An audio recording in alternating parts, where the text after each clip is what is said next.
Kalau undang-undang migas itu lebih banyak karenanya pemerintah dan DPR gitu. Kami sebetulnya pada posisi yang pasif dalam hal ini, tapi kita juga tidak lupa juga untuk bagaimana mendengarkan dari beberapa akademisi, dari beberapa pengamat bagaimana sesungguhnya undang-undang migas ini ke depan yang lebih baik gitulah. Nah, dari situ kami melihat bahwa pertama adalah kami melihat sebaiknya itu kegiatan hulu migas ini dari A dan Z itu berada dalam satu atap gitu, yang selama ini terdesentralisasi kepada beberapa instansi gitu. Yang kedua adalah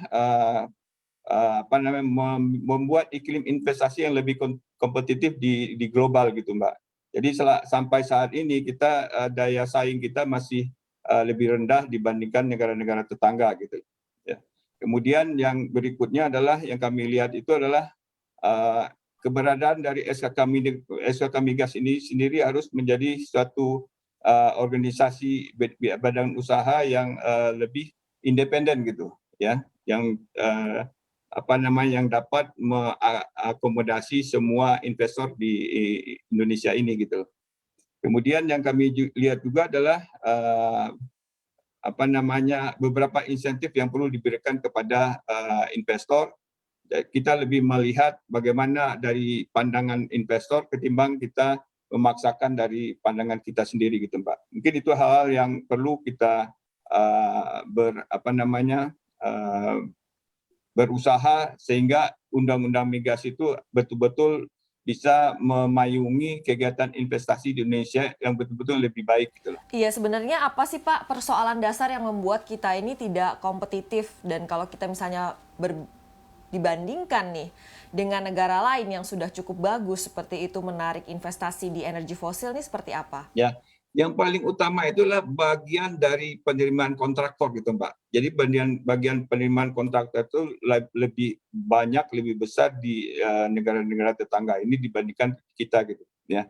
Itu yang paling penting. Ujung-ujungnya kalau menurut kami adalah dari sisi risk and return. Kalau risknya tinggi seperti seperti dari kegiatan hulu migas ini, mestinya return yang diharapkan oleh investor juga lebih baik, lebih tinggi gitu loh. Nah, kami melihat dari contoh dalam industri yang sama dari energi ini, misalkan batu bara dan migas gitu. Batu bara yang risknya lebih rendah malah returnnya lebih tinggi gitu. Sehingga ini harus dibuat lebih kompetitif di tingkat global sehingga betul-betul investor itu lebih menarik untuk investasi di Indonesia gitu, Pak. Gambarannya seperti apa Pak kalau di negara lain untuk bagian penerimaan kontraktor? Ya, kalau di tetangga kita itu kalau minyak itu minimum itu adalah bisa sampai 50% untuk penerimaan kontraktor gitu ya. Nah, di kita ini tergantung pada kondisi dari lapangan gitu. Nah, yang paling penting lagi adalah ketersediaan data yang akan dibuka kepada investor gitu. Seringkali ini data ini belum cukup untuk merencanakan pemboran eksplorasi gitu. Jadi kadang-kadang kita memberikan penawaran wilayah kerja itu komitmennya baru sampai seismik gitu. Mestinya penawaran wilayah kerja itu sudah siap dalam satu pemboran eksplorasi gitu. Ini salah satu contoh yang kami bandingkan dengan negara tetangga gitu. Sehingga kita untuk mendapatkan discovery itu akan lebih cepat kalau prospek yang siap dibor itu sudah ada. Gitu. Kalau dari sisi ketersediaan data, kendala Indonesia tuh di mana ya Pak? Yang pertama adalah datanya itu kan sekarang berada di bawah pusat data dan informasi di kementerian.